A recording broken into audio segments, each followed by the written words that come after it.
Anger's always come very easy for me.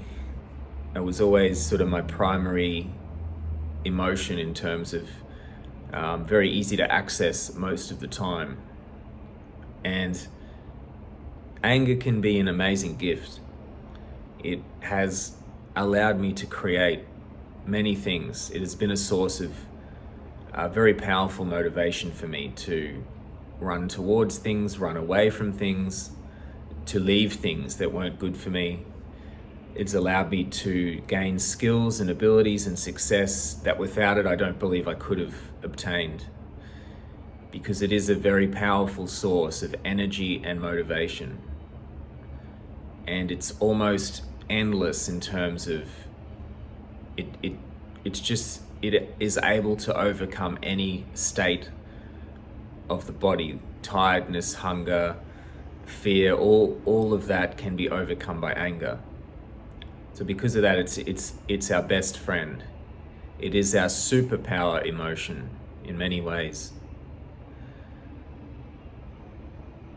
And I think anger, especially in a lot of societies here in Australia, a lot of businesses, big companies, anger is rejected. It's almost like it's not allowed. And if you express or show anger, it's a big concern. Everyone gets worried, there are serious talks had, etc., etc. I think because anger has the sense of losing control. Generally, people who become violent are angry. And yeah, you've seen it before. You see it in the streets with people. They get angry and they lose it. They break things around and they hurt people. It's somewhat common, right? So in that case, it does make sense that anger is vilified in the way that it is by companies and people and everything. But I think in a healthy person, anger is the most powerful and incredible, really, emotion that we have. It is our best friend for many reasons. But anger that gets so extreme that you lose control is obviously a big problem. And there are people that are angry all the time and they become violent very easy. You know, they cause issues in relationships, all that sort of stuff. And it's obviously, I don't like to say a problem, because it makes say things are wrong and right. I don't believe in wrong and right. It's just that in order to function healthily in the way society is now, we do have to some degree, control this anger. Even though all of us at some point feel it. We feel anger so strong that we want to be violent. We feel anger so strong that we want to hurt something. We want to hurt ourselves. We want to break something. It's something that comes up, but most of us obviously don't do that. But anger can be seen differently. It can be seen to be the human superpower, because anger protects us. If you use it well, anger is our best friend. It's always there protecting the safety of ourselves and the safety of the people around us. It is there to motivate you to do what you believe is the right thing. It is there to stop you from caring about what people think in a necessary moment and do what needs to be done in order to survive, in order to make the best decision, in order to create, in order to move, in order to be a more effective human being in the moment. It's there for us. And because of that, I do consider it a kind of superpower. But anger is uncomfortable. And it's not pleasant. It's not a pleasant experience. And I believe the majority of the human experience isn't one of pleasure. It's not supposed to be. I think most people are kind of aiming for that. but it's just not the way it is for humans. We experience mainly unpleasant experiences, I would say, the majority of the time.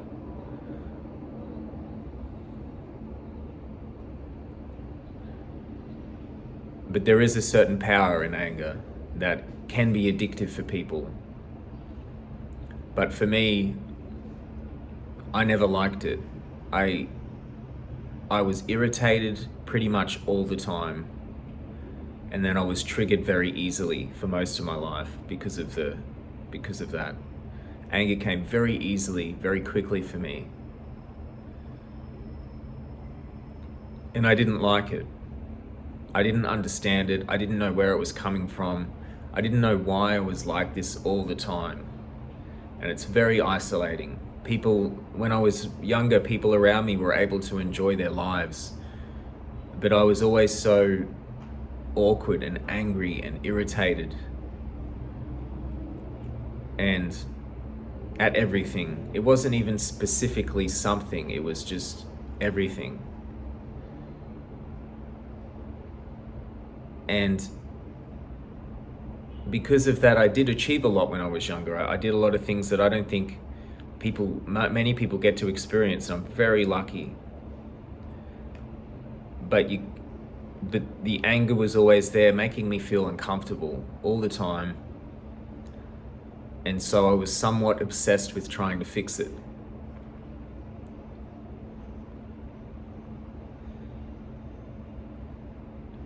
And so naturally, when you try to fix something, you focus on the thing, right? You don't know how it works, especially when it comes to emotions. We're so lost in our emotional world. I think it's the biggest failure of the human species as we've evolved, is that we have become so hopeless with our emotions, understanding them, understanding why, understanding how not to handle them in an unwell way or an ineffective way, how not to become sick because we don't know how to let them flow. We hold on to them, we're scared of them, and we've just failed in the most really inexpressible way. But I think partly because of the internet, we're starting to wake up to this, and you can see a lot of the modalities now and sites, and I look at Instagram and YouTube and everything, Facebook, and the psychology and the stuff that people are selling is a little more along the lines of emotions and allowing them to be, seeing them through, seeing the layers. So I think we're headed in a good path. But there's a few things that I think are very tricky, and it's not obvious, and it took me many, many, many years to realize. And I think that could have been cut shorter, much shorter, if someone had taught me differently, right? If I had have listened, I don't know, who knows? But some part of me knew the truth, and I see that now very clearly, that I in some way knew what I was looking for, but I just didn't really know it. It's a very hard thing to explain. But I had an inkling that I was on the wrong path. It was not wrong path, but I wasn't looking correctly.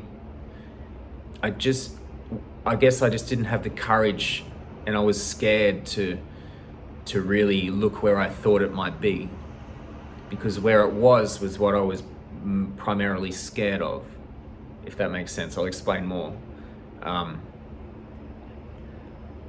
But so I focused on anger, man, 10, 15 years.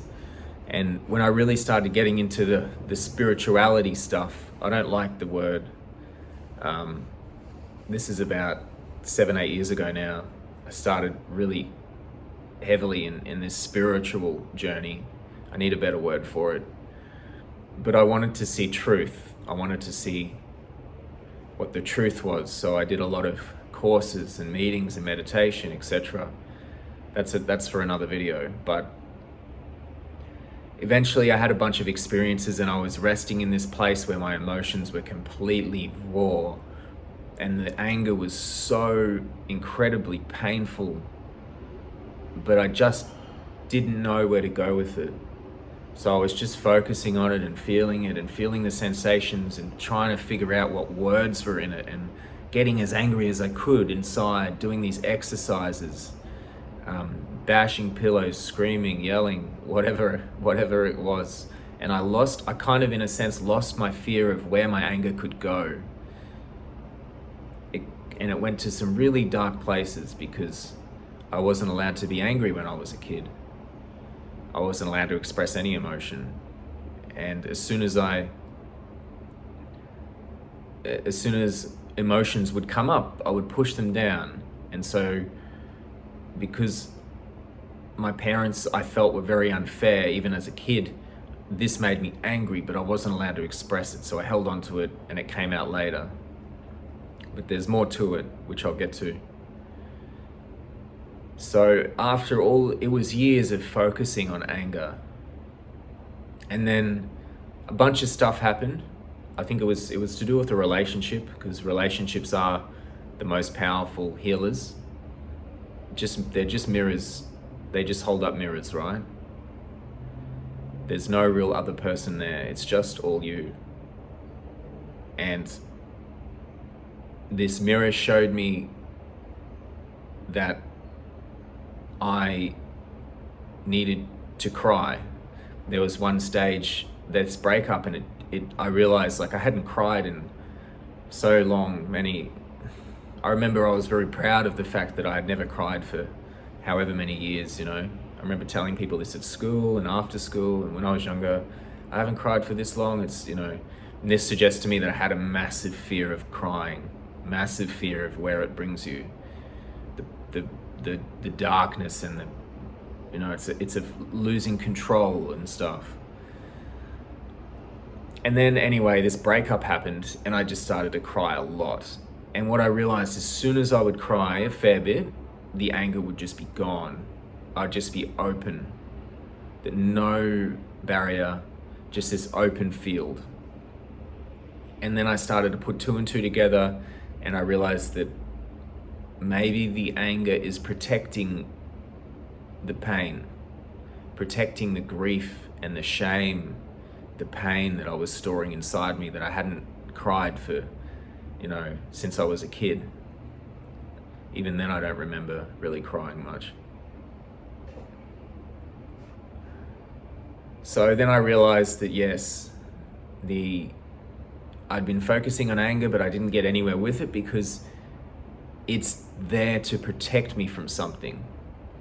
It wasn't going to leave until that thing is gone.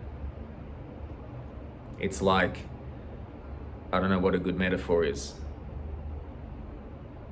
I don't know, I can't think of one now, but imagine, having to protect something, but you're trying to, say you've got like a bear or something, and then in order to protect you from the bear, you're trying to destroy the gun you're using to shoot the bear. Something like that. Doesn't make sense, but it's kind of what I was doing, which was trying to kill the defense mechanism, but the danger is still there. The danger's still there, so it was never going to leave me. So then I started to cry more and more, and I noticed the anger became different. It wasn't as present, but at times it was more than before, which was interesting. Eventually, I had this massive episode of really grieving some very young, childish things that I believe I was holding on to ever since I was very young. And this allowed me to release a lot of this shame. I walked around with a lot of shame most of my life in the stomach. And then after those episodes, a lot of that had been removed.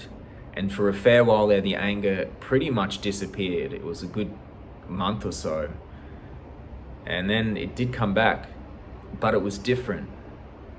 I noticed there's a more purity to it, that it's not based on as much what's happened in the past, but it's there to protect me in the present, or to motivate me, or to be there for me. Obviously, there's still stuff there from the past, likely stuff I can't even see, because most of this you can't see. But I believe while it's there, to some degree, I'm going to have this anger, but I have a different relationship with it, that I don't dislike it anymore as much. There is still resistance, but I think the resistance is because society doesn't accommodate for angry people, right? If you feel anger. But I'm much more, I can enjoy it sometimes. The energy it gives me and the power, and I work and I create and I make things and I build and I practice and I learn and I train, and anger is there for me, and it is my best friend, and I in some ways really enjoy it, and I really consider it to be very nice, kind, friendly, which seems strange, right? But that did change, and it's a very nice thing. So that's pretty much it. I think there's obviously more to go, but that worked for me. And there are people that don't get angry as much, and they more get sad and depressed and anxious. And I think for them, it's probably the opposite, where they repress their anger, and the sadness is the easier emotion for them. So I don't know this, I haven't experienced this, but I have met people who say that for people who can't express anger, but they feel sad all the time, generally it's better to look towards the anger, see if you can find that in the body where it's being stored, and the thoughts and stuff that go with it. But yeah, that's just my story. If you experience anger very easily, might be a good idea to look into your grief. Thanks, guys.